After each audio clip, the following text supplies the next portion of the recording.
Now इसके बाद हमारे पास सबसे इंपॉर्टेंट प्रॉब्लम ये आती है कि हम एक हाफ सेल के इलेक्ट्रोड पोटेंशियल को कैसे फाइंड कर सकते हैं।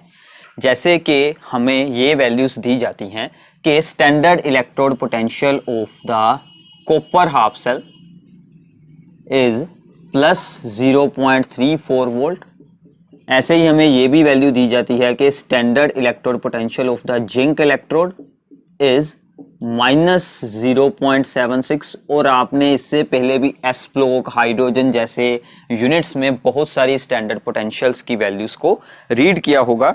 इन सभी वैल्यूज को सोल्व कैसे किया जाता है, तो सबसे पहली बात आपको ये याद रखनी है कि हम किसी इंडिविजुअल हाफ सेल के इलेक्ट्रोड पोटेंशियल को नहीं सोल्व कर सकते, क्योंकि अगर हमें पोटेंशियल को सोल्व करना है, पोटेंशियल को मेजर करना है, तो हम ऑलवेज वोल्ट मीटर को यूज कर या ऐसी कोई भी डिवाइस यूज कर पोटेंशियल का डिफरेंस देख सकते हैं। तो पोटेंशियल डिफरेंस तो दो चीजों के बीच ही हो सकता है, तो इसलिए हम किसी इंडिविजुअल हाफ सेल का पोटेंशियल नहीं निकाल सकते, ओनली इंडिविजुअल हाफ सेल को यूज कर मतलब हमें उसको किसी दूसरे सेल के साथ जोड़कर ही उसका पोटेंशियल के बारे में आइडिया हो सकता है।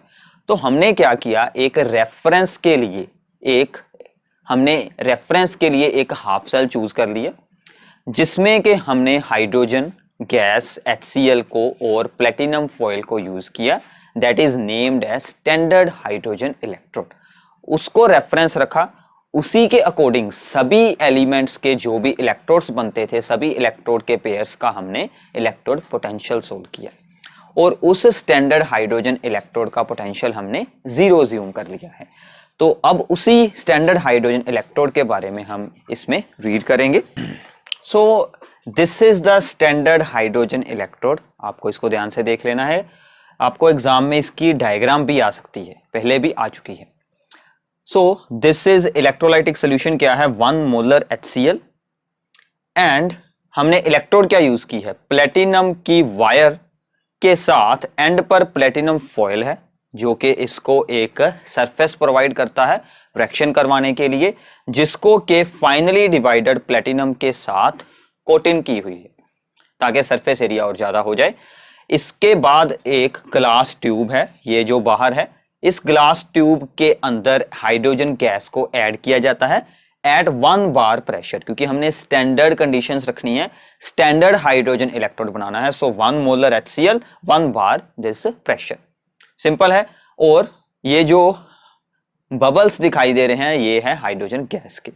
अब ये दो तरह से यूज होती है, तो ये बात आपको ध्यान से समझ लेनी है। This is the standard hydrogen electrode, standard और नॉर्मल भी हम इसको बोल सकते हैं, स्टैंडर्ड हाइड्रोजन इलेक्ट्रोड। तो प्लीज इसको वीडियो को पॉज करें, डायग्राम बनाएं, काफी इंपॉर्टेंट है आपके लिए, ध्यान से बनाएं इसे पूरी डिटेलिंग के साथ। सो इसको हम कैसे रिप्रेजेंट करते हैं, this can be represented as platinum solid है, उसके साथ हाइड्रोजन गैस है at 1 bar and H positive है एट 1 मोलर। हम इसे ऐसे रिप्रेजेंट करते हैं।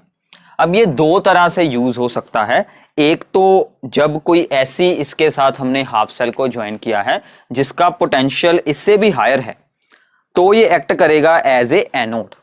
तो अगर ये एक्ट करता है एज एनोड तो इस पर क्या रिएक्शन होगी, फिर क्या होगा कि फिर जो हाइड्रोजन गैस है वो H पॉजिटिव में चेंज होगी और अपने 2 इलेक्ट्रॉन्स को लॉस कर देगी। अगर ये एक्ट करता है एज ए कैथोड, मतलब हमने इसके साथ जो हाफ सेल ज्वाइन किया है उसका पोटेंशियल जो है इससे लोअर है, ये उससे ऊपर है, ये इसका पोटेंशियल हाई है, तो ये उससे इलेक्ट्रॉन गेन करेगा तो क्या होगा, 2H पॉजिटिव एक्वस में से 2 इलेक्ट्रॉन गेन कर हाइड्रोजन गैस बनाएंगे। तो ये दोनों रिएक्शंस ही इसमें पॉसिबल हैं, डिपेंड करता है कि हम इसके साथ क्या जोड़ते हैं। अब काफी सिंपल काम है, हमें सिर्फ क्या काम करना है, ये हमारे पास एक रेफरेंस आ गया है स्टैंडर्ड हाइड्रोजन इलेक्ट्रोड, ये हमने एक साइड पर रखा, मान लीजिए जिंक 2 पॉजिटिव को दूसरी साइड पर रखा, वोल्ट मीटर ऊपर यूज किया, उसकी हमने रीडिंग चेक की और वहां से हम इसे सोल्व कर लेंगे। एंड कॉपर 2 पॉजिटिव को साथ में रखा, उसकी हम यहां से वोल्ट मीटर की रीडिंग चेक कर लेंगे तो वो हो जाएगा।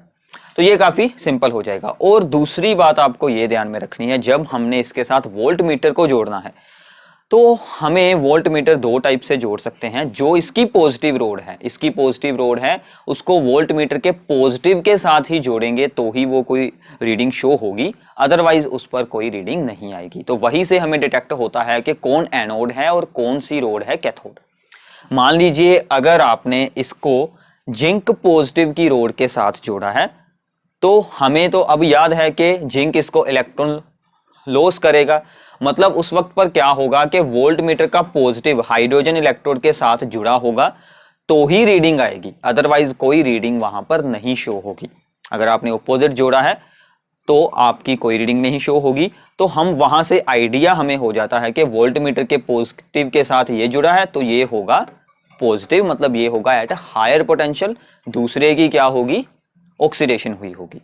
तो वहां से हमें आइडिया मिलता है कि कौन रिड्यूस हो रहा है और कौन ऑक्सीडाइज हो रहा है।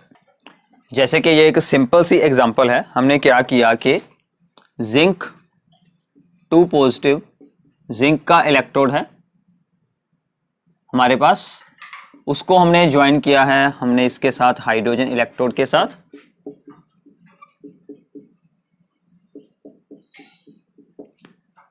तो ये हो गया हमारा हाइड्रोजन इलेक्ट्रोड, हमने इसको जिंक के साथ ज्वाइन किया है।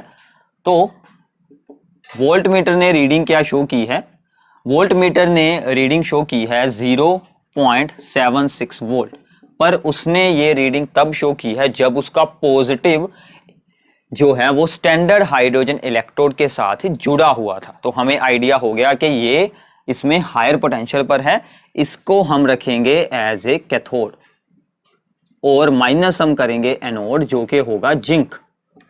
तो इसका तो हमने ज्यूम किया है 0 है पोटेंशियल, जिंक का हमने सोल्व करना था तो वहां से आप जिंक का सोल्व कर सकते हैं। तो इसका साइन इस तरफ चला जाएगा। ऐसे हम सभी इलेक्ट्रोड पोटेंशियल्स को सोल्व करते हैं।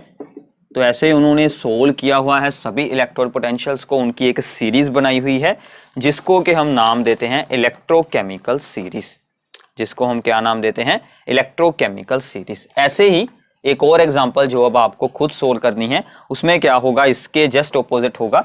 अगर हम इसको कॉपर के साथ जोड़ते हैं, कॉपर के साथ अगर हम इसको जोड़ते हैं तो ये एक्ट करेगा एज ए एनोड, मतलब उस टाइम पर क्या होगा कि जो पॉजिटिव था वो जुड़ा होगा कॉपर के साथ। वोल्ट मीटर का पॉजिटिव है जो वो कॉपर 2 पॉजिटिव की इलेक्ट्रोड के साथ जुड़ा होगा तो ही रीडिंग आई होगी। और रीडिंग क्या आई होगी, वहां पर इनोड सेल की रीडिंग आई होगी 0.34 वोल्ट, और वो आप यहां से सोल्व कर देखेंगे, इसका आंसर भी यही सेम आ जाएगा।